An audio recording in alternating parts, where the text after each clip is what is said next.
Diamond হারবারে ইটি ডিরেক্টরকে দায়িত্ব ওদের অত চিন্তা কেন? আসল কথা ডায়মন্ড হারবার সহ 4 কেন্দ্রে প্রার্থী নিয়ে ওরাই টেনশনে আছে, আমরা কোনো টেনশনে নেই। কারণ প্রথম লিস্টে এবং দ্বিতীয় লিস্টে অভিজিৎ গাঙ্গুলি, রেখা পাত্র, রাজমাতা, এদের দেখেই ওদের যা অবস্থা হয়েছে প্রেসার এখন 180-120-তে চলে গেছে, কোনো ওষুধেই প্রেসার নামছে না। তাই কয়লা ভাইপো অত্যন্ত চিন্তিত ডায়মন্ড হারবারে কে প্রার্থী হচ্ছে।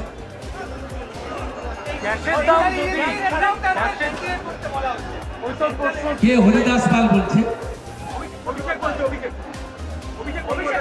আমি বলবো কৃষ্ণ কল্যাণী যে সিটটায় পদত্যাগ করেছে ওখানে রাজীব কুমারকে প্রার্থী করে দিন, মুকুটমণিকে পদত্যাগ করতে হবে, সেখানে যদি কেউ থাকে আপনাদের করে দেন।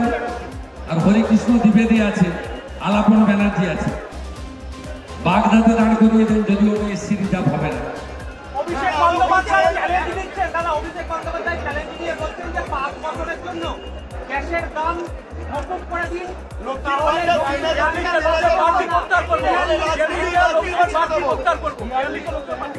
রাজস্থানে কি করেছে গিয়ে খোঁজ নেবেন। আজকেই ভারত সরকারের নোটিফিকেশন দেখবেন, উজালার 300 টাকার যে সাবসিডি 2025 সাল পর্যন্ত এক্সটেনশন অর্ডার বেরিয়েছে। এসব কথা বলে লাভ নেই। যাদের রাজ্যে পেট্রোল, ডিজেল এবং রান্নার গ্যাস স্টেট শেষ বেশি নেওয়ার জন্য বেশি, ওকে আমি চ্যালেঞ্জ করছি। রাজ্য সরকারের যে ট্যাক্স ওর বেশি নেয় পেট্রোল, ডিজেল এবং রান্নার গ্যাসে, সেইটা ছাড় দিয়ে ঘোষণা করে দেখুন, ক্ষমতা থাকলে ওকে ছাড় দেয়।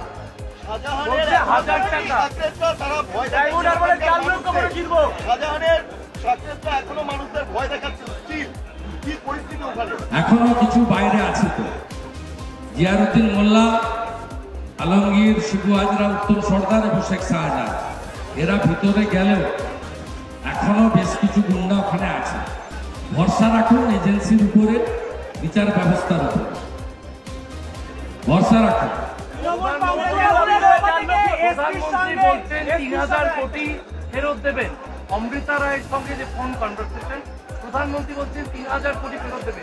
মাত্র 21 টাকা করে 140 কোটি মানুষ মাথা পিছু 21 টাকা পাবেন।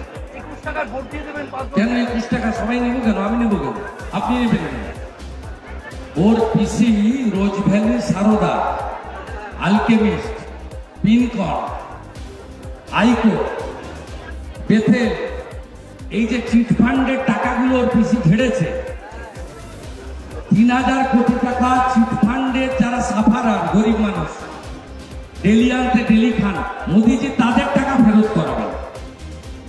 চিটফান্ডের যে সম্পত্তিগুলো অধিগ্রহণ হয়েছে, ইডি অকশন করে 3000 কোটি টাকা পেয়েছে, এবং যেভাবে মেহুল চেস্কু এবং নীরব মোদী 83% টাকা পিএনবিকে ভারত সরকার ইডির মাধ্যমে ফেরত করিয়েছে, একইভাবে চিটফান্ডে যারা সাফারার সেই পশ্চিমবাংলার মানুষকে তাদের উপযুক্ত প্রমাণ সাপেক্ষ ইডি টাকা ফেরত করা, এটাই প্রধানমন্ত্রী বলেছেন।